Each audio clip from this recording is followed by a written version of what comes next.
at the end of the month. Taking over will be Republican Senator Markwayne Mullin. Mullin is 48 years old. He has served in the Senate since 2023 and sits on the Armed Services Committee. Before that, Mullin served in the House for 10 years. Joining us now is former acting director for the Department of Homeland Security and executive director and chair at the Center for Homeland Security and Immigration at the America First Institute. Chad Wolf, appreciate your joining us. Obviously, so much to discuss with this breaking news, Chad. First off, your reaction as well as how this might potentially affect the DHS funding bill and what will happen in Congress.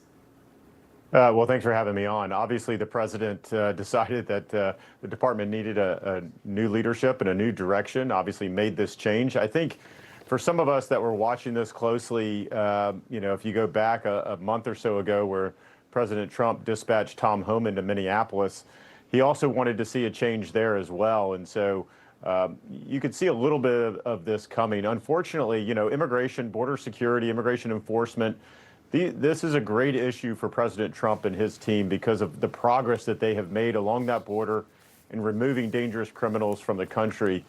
But over the last several months, obviously, it's been overshadowed by a series of events and self-inflicted wounds, I guess you could say. And I think the decision was made by the White House and by the president specifically that he wanted a different direction. And Senator Markwayne Mullin's a great choice. He's a patriot. He understands the threats to the homeland, having served on armed services, and understands the border security and immigration mission and how important the department is in securing the homeland. So I think it's a great choice.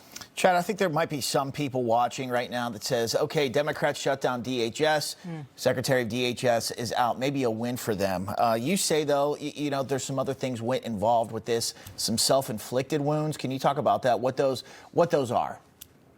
Well, look, first of all, I think President Trump decides on when he wants to change leadership. I don't think he's impacted by Democratic senators or House members or anyone else.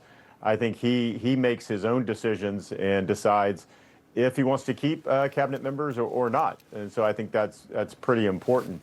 I talked a little bit about Minneapolis and kind of having the secretary step aside and have Tom Homan come in.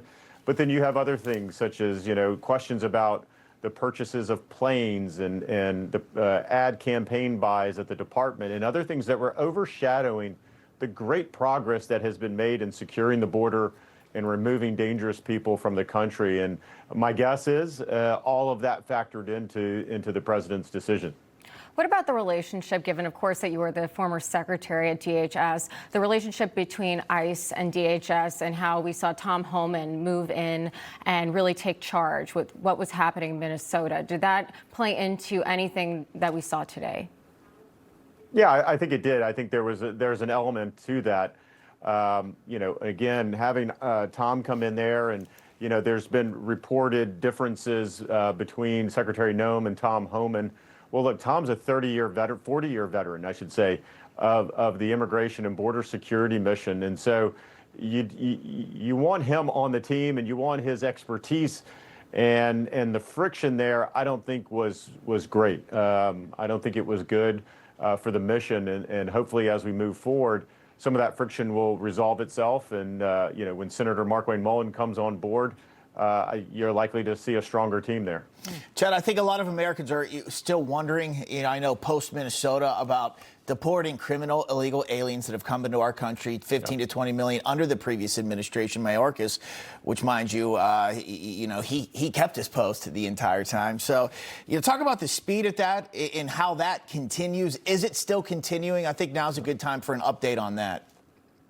Yeah, absolutely. Look, the mission of ICE and what those agents and officers do every day goes on, right? It may not be wall-to-wall coverage like it was in Minneapolis, but that just means they're doing their job effectively. They're doing it inside of jail settings and others. And so they're going to continue to remove those dangerous criminals, the public safety threats and national security threats. And I think it's important that we keep those two in mind, right? Because you hear numbers out there that the administration's only removing 14% of violent criminals. Well, violent criminals is a term of art, and it's statutorily defined.